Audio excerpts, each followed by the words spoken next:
The story begins with a cat, who introduces himself as Tatari. While he takes a usual path for cats, we learn that he is a humble street cat with no home, and is also bad at socializing.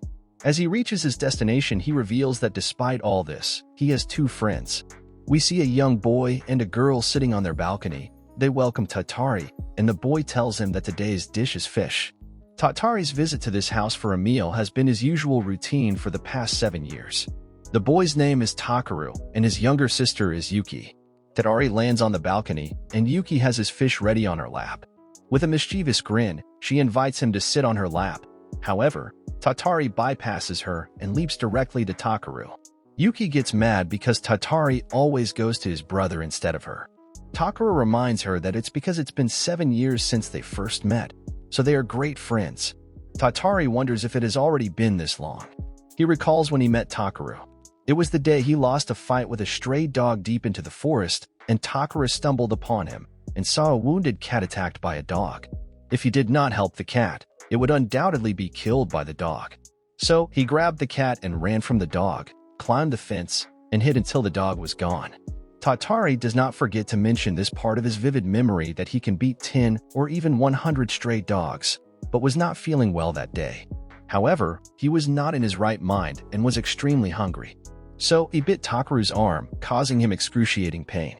Tatari growls at him. However, instead of running away or attacking the cat, he gave it a piece of bread to eat and left. Tatari narrates that even though Takaru himself didn't have much money and wore ragged clothes with scratches all over his face and body, a similarity Tatari found. Takaru lived in a rundown house that looked as if it would collapse if a strong wind blew. The room was messy with trash all over, and in the kitchen, dirty dishes were piled up. Takaru is sitting in a corner when he hears a sound on the balcony. Upon peeking through the window, he sees a half piece of bread, and on the roof was the cat. It brought his half of the bread because he knew Takaru gave him his own food. After that, the next day when Takaru was being bullied, Tatari came to his rescue and drove the bullies away by slashing them with his claws. In return, Takaru shared his food with him again. The narrative continues as Tatari mentions that Takaru and his sister have different fathers whom they don't even know the faces of. Takaru's mother was an animalistic woman.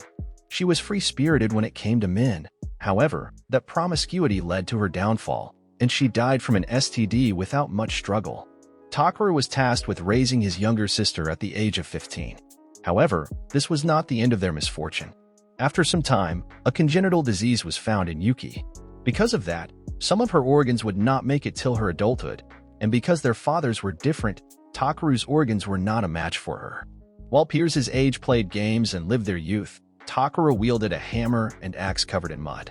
Even after all this, he never complained about his life. Even looking at Yuki stuffing her face with food, she seemed happy from the outside.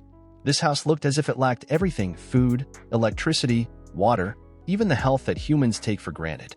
Yet, the individuals themselves looked as if there was nothing lacking at all. The cat has to pause on narrating his experiences as Yuki interrupts, saying that she wants to touch Tatari as well. Takaru tells her that Tatari doesn't like it when Yuki touches him too much. She retorts that she doesn't even poke him much. Her eyes get watery as she starts crying. After looking at her face, Tatari immediately jumps on her lap, and Yuki happily starts stroking him. This was the life they lived, a hard yet happy. Soon after, Takaru was killed. When he was late, Tatari assumed he was wandering around, so he came to look for him. However, upon reaching the material storage facility near the mountain, there was a sea of blood. Takaru's lifeless and cold body was lying there. His neck had been slashed with a sharp object, so it was clearly a murder. Tatari wondered why. Takaru wasn't the kind of person who was hated by someone to this degree. At the very least, he wasn't someone who would die like this. To the numb brain of Tatari, who was overwhelmed with an immense sense of loss, memories of Takaru resurfaced. While petting Tatari, he told him that his life was probably not going to get any better or worse. That life is like a set of gears, and he is probably going to be walking in that circle. However, he resolved himself to get Yuki out of this circle and cure her disease so that one day she could find a good man and be happy forever. Tatari sadly ponders, but now that he is dead, what will happen to his little sister? Would she just wait for her death from her illness? Takaru must have a lot of regrets when he died. Tatari licks his favorite person's blood and transforms into Takaru. The thing is, Tatari is not a normal cat. He is actually a yokai, a monster cat that can transform into a human upon drinking the blood with resentment. 1,000 years ago, he was feared as a great yokai in the capital city of Kyoto. However, because he was causing a lot of havoc, he was sealed by Onoi, a group of superhumans that deal with yokai. After 1,000 years, he was able to break free from the seal, but he was greatly weakened to the point where he couldn't even defeat a stray dog. That's when Takara helped him, but now that very person is lying dead in front of him. Tatari closes his eyes and goes to find his killer. The scene transitions, we see him sitting on the couch, and in front of him is the killer of Takaru. The killer cannot believe that Takaru is alive, as he himself slit his throat. He wonders how he got to this place. Tatari tracked this place by the smell left on Takaru, and it led him here. The man lives in an expensive apartment that fulfills all the basic needs and even has some luxuries. It has one bedroom with 14 tatami mats. The bath has a reheating function, and the toilet is equipped with a bidet. The stove is an induction cooker, so there's no need to worry about gas leaks. Why is someone who has a comfortable life going around killing people? The killer grabs the knife strapped at his ankle, attempting to attack Tatari, but his fingers are cut off by his claws. Tatari wastes no time and asks him why he killed Takaru. The man, though frightened, begins to speak. The man was a hitman who had come from Hong Kong. He said that the boss of the mafia who controls the underworld in China is in critical condition. The boss, while still alive, had his last will and testament read in front of his relatives. He stated that his own wealth would be distributed equally among his children, and among the list of inheritors, Takaru's name was included. He was born between the boss, who once visited Japan, and had a child with a woman in the entertainment industry. That child was Takaru. To the foreign son who shared his blood, despite a different appearance, it seems that in the end, it was an act of parental affection to pass on the inheritance to him. However, this very act of affection led to Takaru's demise. In an attempt to increase their share of inheritance before the boss passed away, the process of thinning out among the heirs began. One of them sent the assassin to end Takaru's life. Tatari asks him if there are other assassins besides him. He says there aren't, since Takaru was a normal kid. He alone should have been enough. Tatari asks him if he informed the client about his death, to which he replies yes. Tatari gives him a notepad and pen and asks him to write down everything he knows. But since his fingers are cut off, he can't write, so he gives him Takaru's phone and asks him to write it down in his memo. The assassin does as Tatari asks. He pleads for his life, trying to arouse sympathy by bringing his own family into this, saying his siblings are waiting for him at home, at the same time trying to grab the knife beside him. However, Tatari, without any hesitation, slashes at his neck, killing him instantly.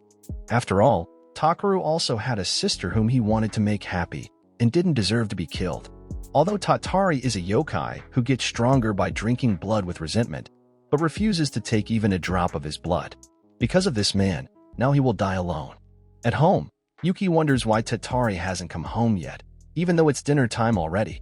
She asks her brother if he knows something. However, Tatari is lost in thought. As a cat and yokai, he doesn't need the money. But this inheritance money will definitely help Yuki live a good life and cure her disease. He decides to fulfill Takaru's wish of making Yuki happy and to grab all the inheritance money of the mafia. Yuki kicks him from behind for not listening to her while she is talking. While propped on the floor, he apologizes to her, informing that Tatari isn't coming today. He tells her that he will have a chat with her after dinner. Afterwards, he lies to Yuki and says that Tatari died after being hit by a car. When he tells her that he buried his remains behind the mountain, she persists on wanting to go and see Tatari one last time. But he manages to somehow calm her down by saying that it is late tonight. Tatari consoles her, saying that even if he is not in this world anymore, he is in their hearts at a certain place. The scene shifts to Hong Kong. While having a meal on the table, the client who requested to end Takaru's life receives a message confirming his death. With the message, there is a photo attached, which serves as proof. He passes the phone to his colleague on the other side of the table to show her the photo. The woman pities Takaru for his early death.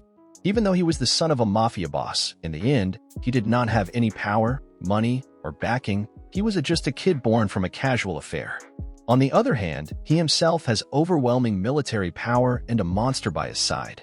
The woman freezes the whole table and says, from her perspective as a yokai, the humans sharing the same blood, killing each other for money are far more ferocious. Including this man, there are 7 individuals who have the inheritance right. His goal is to kill them all and become the king of the underworld. Upon looking closely at the picture of Takaru's dead body, the woman discovers a tail. She says it would be good if they did not step on it. Meanwhile, back in Japan, we see children rushing to enter the school gate, and the teacher calls out Takaru's name, prompting him to respond. In order to make Takaru's dream of curing his sister's illness and making her happy a reality, Tatari has to make sure nobody finds out his identity for that reason. Before reaching school, Takaru ponders that he will not let his cover blow for the sake of his younger sister. However, his thoughts are interpreted as a weird-looking crow named Three Crows sees right through him. The crow has 3 heads, with the middle head having 3 eyes, sitting on top of the electrical pole. It asks Tatari why he is wearing a human skin, and if it's something interesting, let him in too. Tatari ignores the crow and continues to walk, trying to live a normal human life. Talking to a crow will make him look weird. However, the crow continues to provoke Tatari, saying it's impossible for a yokai to live as a human, especially if it's Tatari. This will not even last a single day. The 3 heads of the crow make bets on half a day, a quarter of a day, and 1 whole day. Tatari, at the end of his patience, with a fierce look threatens to devour the crows if they do not get lost right now. The crows flee, fearing for their lives, saying that he has already revealed his true colors. As Takaru continues his way to school, he thinks about what the crow has said, but he doesn't agree with him. He had been together with Takaru for 7 years. According to him, there is nothing he can't effortlessly portray about Takaru. Back to the current situation. As the teacher calls to him to correct his posture, Takaru, distracted, fails to hear initially. Only when the teacher directly addresses him by name does Takaru finally listen, but by then, he's scolded for his posture and inattention. Upon entering his class 1A, he tries to find his seat. It doesn't take him long to find it, as it's full of curse words written by people bullying Takaru. Upon taking a seat, a shoe is thrown at him from behind. He looks behind to find a group of 4 people, 3 men and a woman. The man sitting in front with a big build and almost shaved hair asks Takaru why he didn't greet them today. Tatari asks them who they are and that why he needs to greet them. The whole class, and even the bullies themselves, are surprised that Takaru talked back to them. The man thinks Takaru still might be half asleep, but all doubt disappears when Takaru asks them to introduce themselves. The boy comes up to him and grabs his collar. The dude reminds him that they have been classmates since middle school, and right now he's about to remind him just who exactly he is. At least he would have tried to if his pants didn't fall in the next moment. Tatari used his sharp claws and speed to cut his belt and button, so his pants fell in front of the whole class. He then kicks him to the ground. Upon taking a closer look at his underwear, it has a little bear on it. Tatari mocks him by saying that the guy with bear briefs. He'll make sure to remember him. Although this enrages the guy, before he could do anything, the teacher enters the class. After looking at the peculiar scene, the teacher asks what is going on.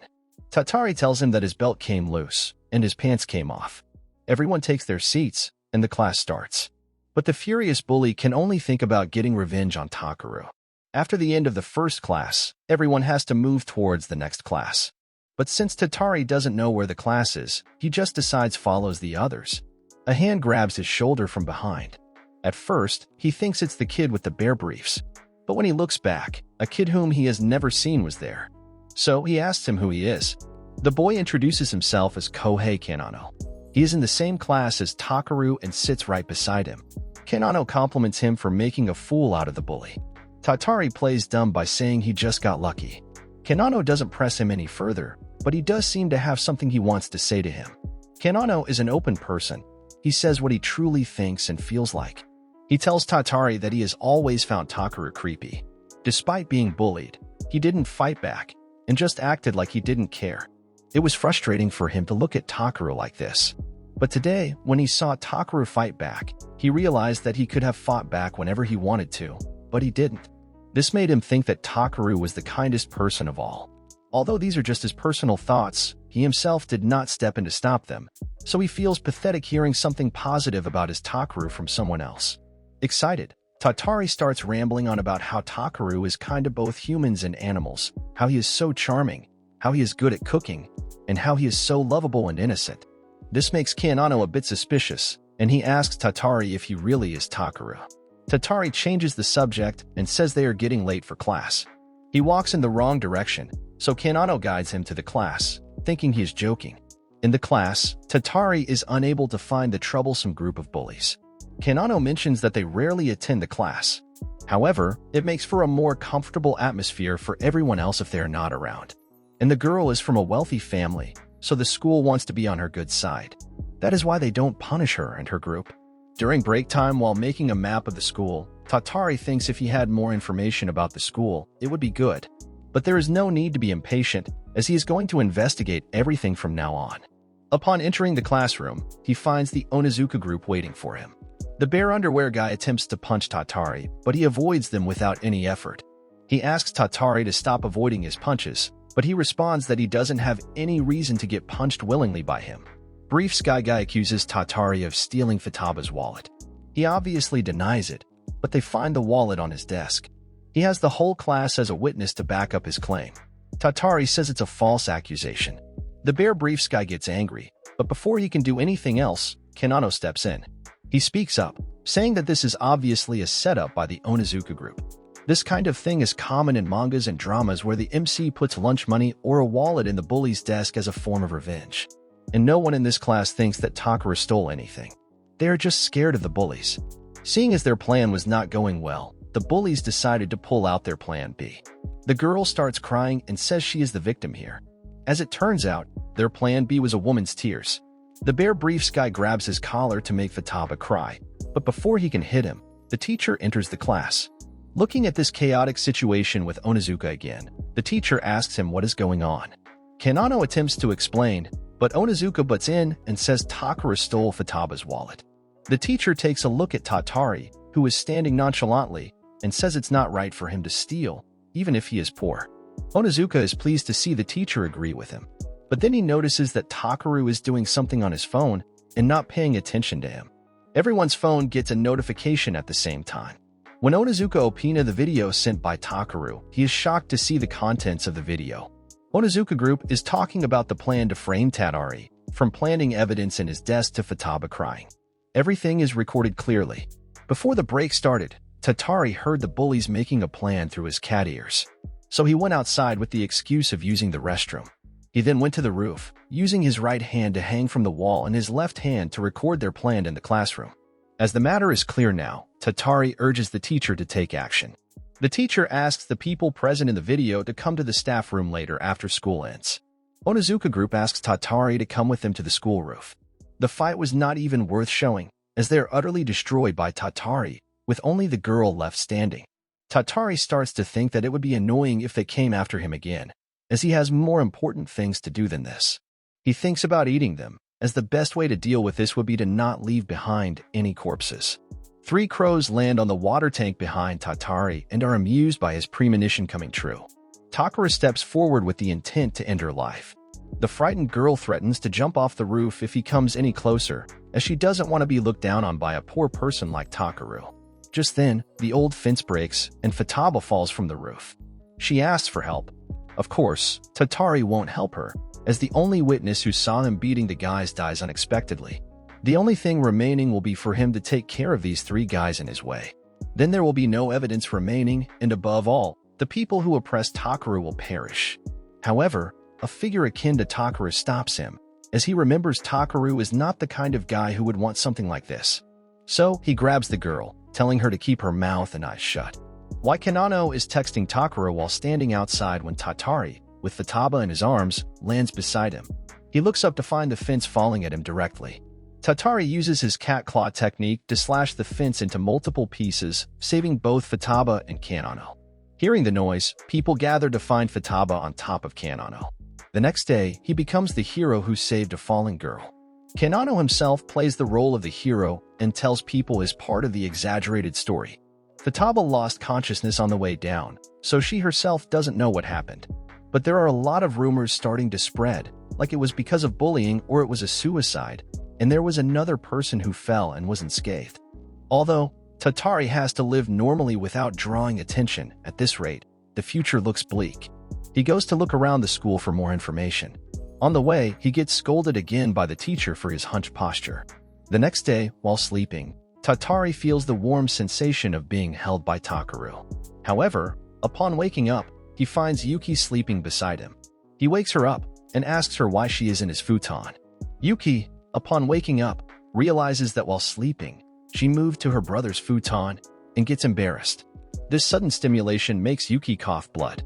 Tatari somehow calms her down, and after some time, he is doing his school homework, and Yuki is watching cooking videos. Then she comes up to Tatari and says she's going to make today's dinner.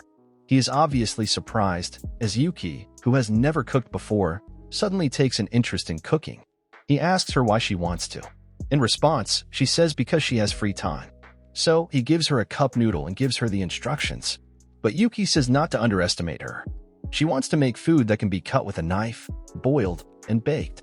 Even when Tatari warns her that it's dangerous, she still wants to make the food. Yuki stands on a stool and on her toes, as she is too short to reach the kitchen platform. She cuts the potato in a very dangerous and wrong way. Tatari tells her to cut the potato in half first to stabilize it, then remove the potato spores. He asks her if she wants him to do it for her. Yuki, while waving the knife, asks him not to distract her. Tatari tells her to stop waving the knife as it is dangerous. Yuki is confident that she can cook, as she is studying home economics.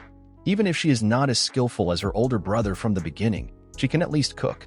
Tatari remembers the time when Takaru was learning to cook.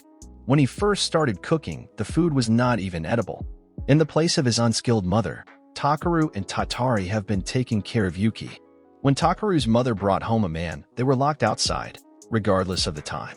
One day, while outside in the park, Yuki wet her diaper, and Takaru ran out of diapers. Tatari saw two moms taking their babies out for a walk on a stroller. He ran toward them and lied down with his belly up. His cuteness made their hearts flutter. Then Takaru, with Yuki in his arms, asked them if he could have some diapers. Looking at these cute siblings with watery eyes, no one could refuse them. That little Yuki, who used to crawl around, is now big enough to cook for her big brother. Yuki notices her brother staring at her and asks him to stop because it's gross. Takaru was delighted with Yuki's growth more than anything else.